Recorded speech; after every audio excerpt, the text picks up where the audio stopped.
Hi,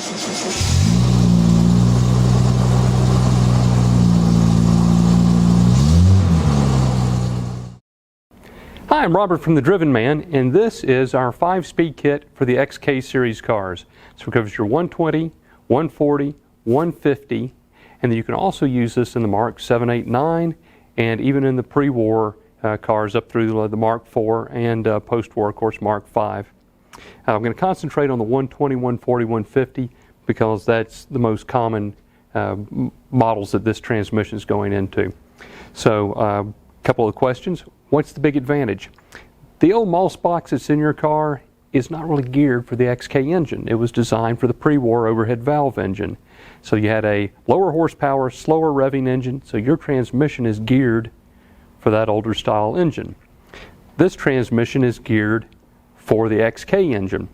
The gear ratios in here, first through fourth, are the same ratios that Jaguar chose for the all-synchro box that came out in the 4.2 E-Type, which of course is the first transmission designed specifically for the XK engine. So what you get with this is a brand new transmission. The shift lever is going to be in the original position. The shift knob looks just like the XK120, early 140 knob. Even the font on the numbering is the same. You'll have a new yoke to go in the back so you can have a drive shaft made, or we can provide a new prop shaft for the car. You are going to get a billet aluminum CNC machined adapter plate, and this isn't just merely a spacer plate to bolt this onto the factory bell. This is a very precise machined opening that snaps around the bearing retainer on the 5-speed, and that's what lines up the input shaft. On the back side, another machined surface that snaps into the opening on the back of the XK bell, so there's no modifying your bell housing. You'll also receive a new clutch disc. While this looks very much like the original Jag input shaft, the spline is slightly different, so we include a new clutch disc in the kit. You will be able to use an original Jag spec pilot bushing. On the back end, this is set up, all of our XK kits come set up to be used in an XK120, and I say that because the 120 actually has a rear transmission mount.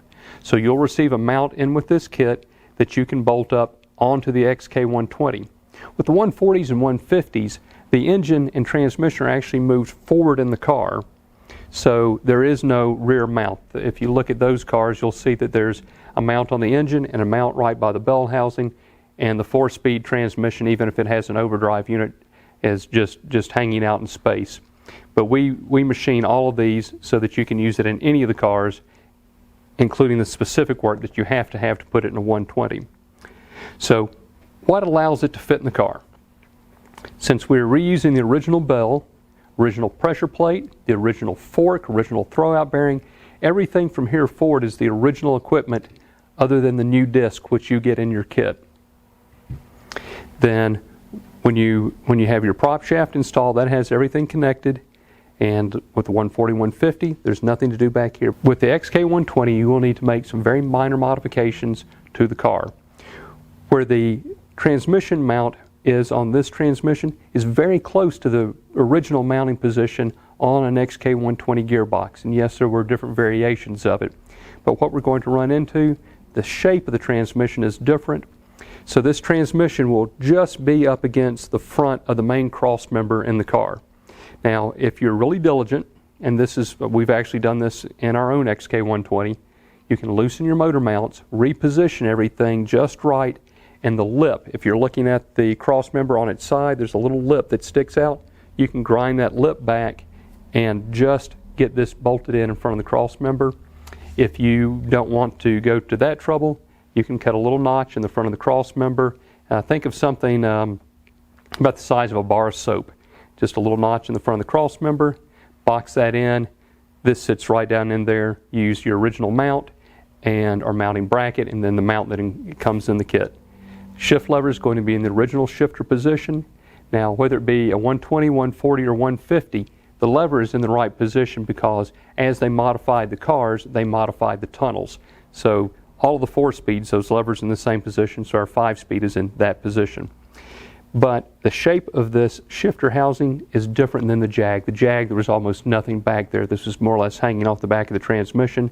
So in your removable transmission tunnel, that little sheet metal tunnel, you will need to make a little clearance in the back of that shifter pocket. We're talking something you do with 10 snips. When the carpet and the boots, everything back in, it looks bone stock.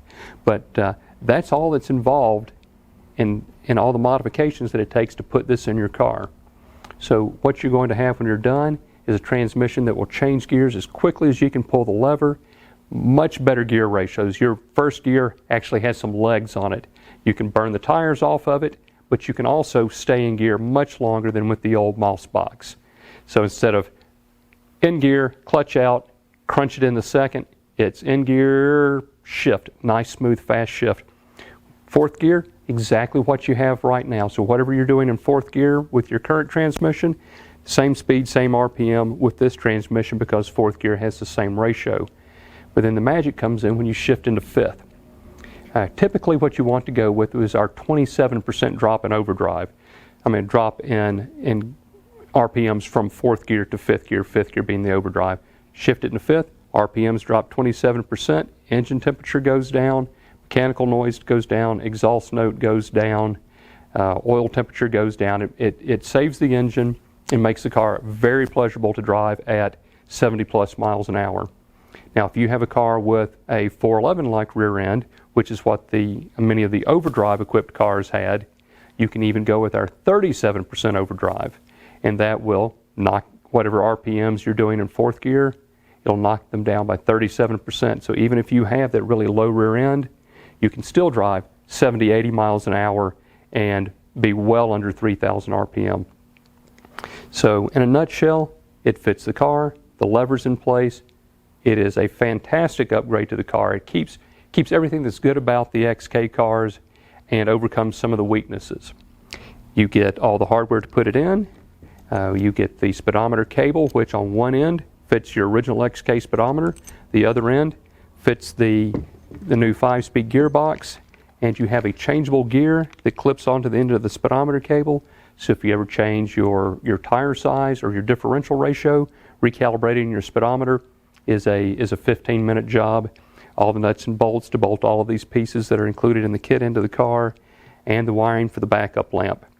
So there you go. It's everything you need, one package. Spend a day and make a very nice driving XK. Give us a call or visit our website, thedrivenman.com, to learn more, and we'll be happy to have you as a customer. Thank you.